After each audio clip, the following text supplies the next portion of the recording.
Adobe Photoshop, rzut domu i elementy wnętrza. W tej lekcji stworzymy prompty opisujące dom na zewnątrz. Te wizualizacje posłużą nam w późniejszym stworzeniu wizualizacji przedstawiającej budynek z zewnątrz, z jakimś otoczeniem. Więc zaczynamy od zaznaczenia całości i wpisania polecenia. Zaczniemy sobie od planu, więc na początku chcemy stworzyć wizualizację samego planu.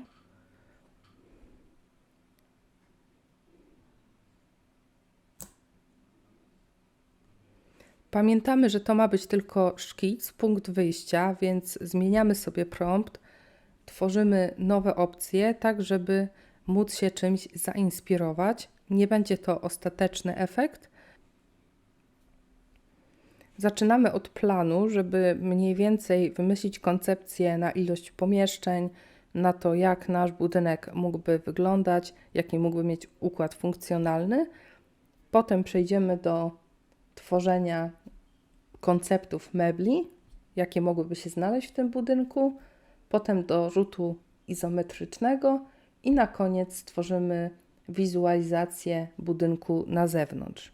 Więc tutaj tych wyników potrzebujemy dość dużo. Jak widać, stopniowo pokazują nam się i rzuty 2D, i jakieś układy, tak jak tutaj ze wstępnymi meblami.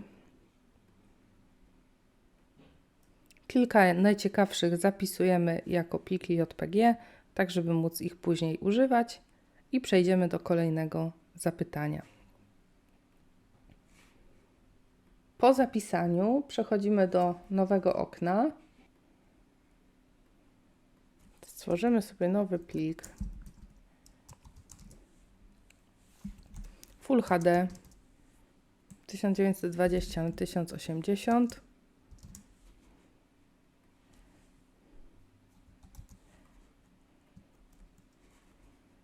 I przeniesiemy stworzony szybciej koncept do Photoshopa.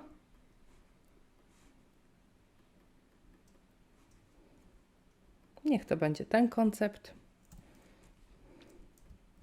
Umieścimy sobie gdzieś z boku, tak żeby był tutaj poglądowo, ale żebyśmy też mieli miejsce na tworzenie kolejnych wizualizacji.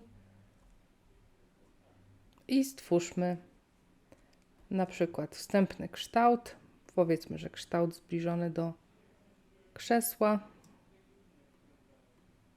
I wpiszmy polecenie.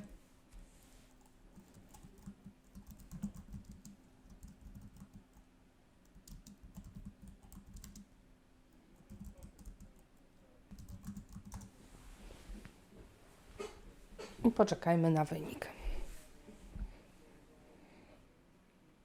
Stworzyliśmy koncept krzesła.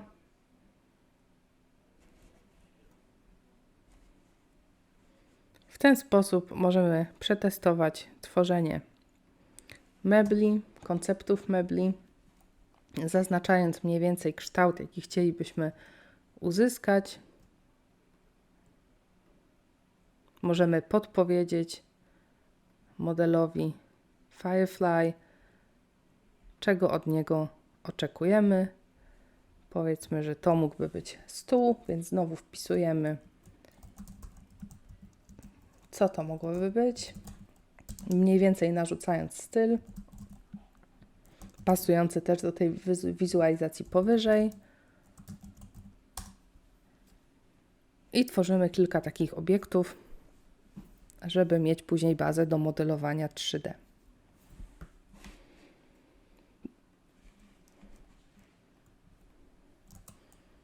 Decydujemy się na jakieś opcje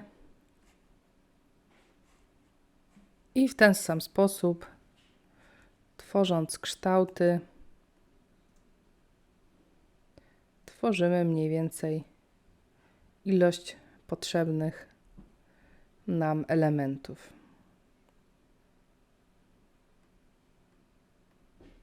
Możemy się też pobawić koncepcją,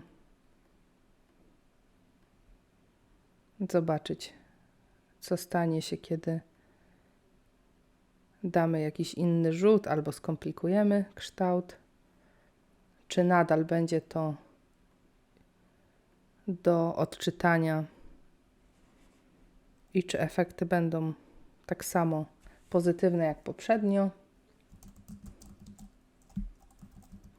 Zmienię tutaj kolejność, jeśli chodzi o wpisywanie. Nadal nie korzystam z przecinków. Wpisuję jednym ciągiem to, co chcę uzyskać. No i jak widać, tutaj jest już większy kłopot z odczytaniem, co chciałam uzyskać. Natomiast może to być też ciekawe, jeśli chodzi o efekty, bo możemy stworzyć coś, o czym nie myśleliśmy, a co będzie przypadkową wpisanego przez nas promptu. I możemy też taki element uzyskać, stworzyć, przekształcić na przykład w lampę.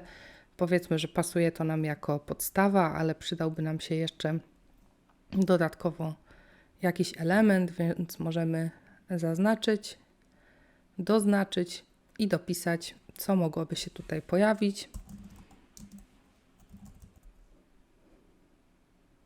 Tak, żeby stworzyć kolekcję elementów pasujących do siebie. I w ten sposób stworzyliśmy lampę.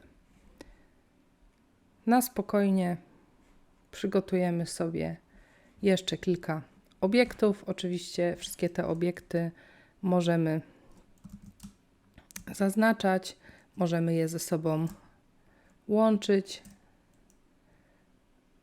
Ja tutaj przygotuję taki zestaw, dodając na kolejnej warstwie może jeszcze jakąś sofę, pamiętając o tym, że musi to być dość czytelne, jeśli chcemy działać na takich kształtach, więc na początku zacznę od zaznaczenia głównego kształtu, a potem pomyślę o tym, jak jeszcze doznaczyć i stworzyć szczegóły. Zaznaczę jakieś nóżki. Cały czas nie zależy mi na tym, żeby działać szczegółowo. Chodzi cały czas tylko o koncept. Zduplikujmy sobie sofę. Przesuńmy ją nieco wyżej. I w tym zapytaniu zmieńmy zapytanie, żeby nie była to sofa, ale żeby to był fotel. Bazując na tych samych ustawieniach, mając nadzieję, że być może uda nam się stworzyć coś podobnego albo zbliżonego, jeśli chodzi o styl. Nadal tworzona jest sofa. Zaznaczmy sobie kształt przypominający kawałek sofy, ale edytując go. I tutaj wpiszmy podobne zapytanie.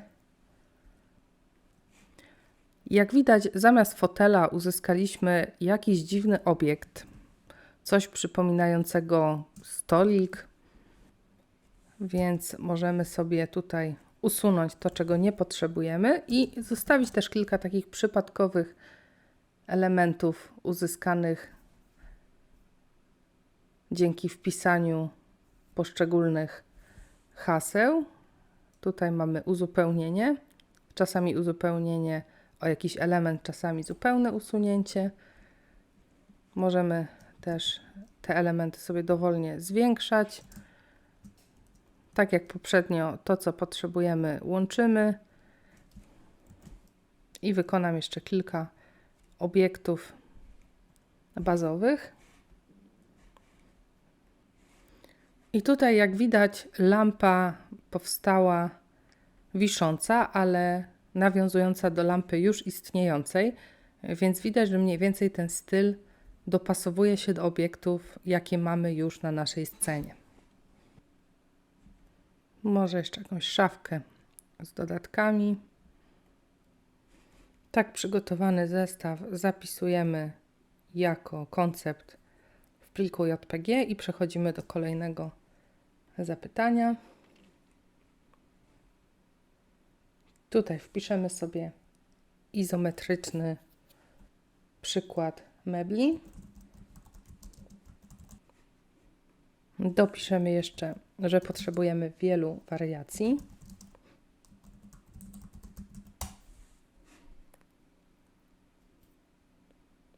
I stworzymy przynajmniej kilkanaście opcji. Dopiszemy też, że potrzebujemy więcej szczegółów. Stworzę więcej przykładów i za chwilę pokażę efekty. Zapisujemy plik PSD, żeby mieć dostęp do wszystkich stworzonych wyników. Jak widać, powstało ich tu niecałe 50, ale moglibyśmy spokojnie generować dalej. I najlepsze zapiszemy jako pliki JPG, żeby mieć do nich szybki dostęp. Stworzyliśmy już elementy wnętrza, więc pozostało nam jeszcze stworzenie wizualizacji wewnątrz i rzutu na zewnątrz. Więc dodajmy może coś dotyczące wnętrza i za chwilę przejdziemy do zewnętrza. Tutaj mamy przykładowe wnętrze. Jak mogłoby to wyglądać? Nadal jesteśmy w pastelach, minimalizmie. Pojawiają się elementy drewniane. Tak więc cała koncepcja jest tutaj spójna. I ostatnie, co musimy stworzyć, to zewnętrze. Oczywiście wnętrze sobie zapisujemy i tworzymy jeszcze zewnętrzne. Tutaj znowu zaznaczam całość i wpisuję wizualizacja domu na zewnątrz i czekam na wyniki. W tym miejscu dobrze odrzucać te wyniki, które nie spełniają naszych oczekiwań, a zostawiać te pozytywne. Ocenię ten najlepszy. Oczywiście zachęcam do zmieniania zapytania, do szczegółowiania i znowu oceniania, jeśli coś spełnia nasze oczekiwania. Oceniamy na plus, żeby zwiększyć szansę uzyskania jak najlepszego efektu finalnego. Jak widać, te lepsze efekty miksują się z tymi słabszymi, więc wszystkie słabsze odrzucam na bieżąco, przeglądając, co pasuje do mojego zamysłu. Najlepsze wyniki zapisuję sobie na osobnych warstwach, tak żeby ich nie zgubić. I dalej tworzę kolejne opcje, aż znajdę najlepszą. Jeśli potrzebuję uwzględnić też otoczenie, mogę wpisać w prompcie, jakie ma być otoczenie, czyli tutaj górzyste, w drzewach i stworzyć szybkie wizualizacje lub cofnąć się, jak widać to zapytanie się tutaj zmieniło, lub cofnąć się do tego momentu, w jakim tworzyłam tylko i wyłącznie wizualizację samego budynku z niewielkim zaznaczeniem otoczenia i zapisuję najlepsze efekty, przeglądamy i na bazie efektów będziemy tworzyć model. W tej lekcji stworzyliśmy rzut domu i elementy wnętrz. najlepsze z nich.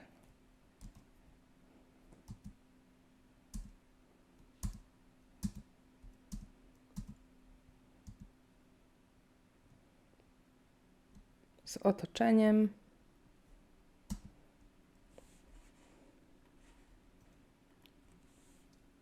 Meble i dodatki do wnętrz. Plan wnętrza.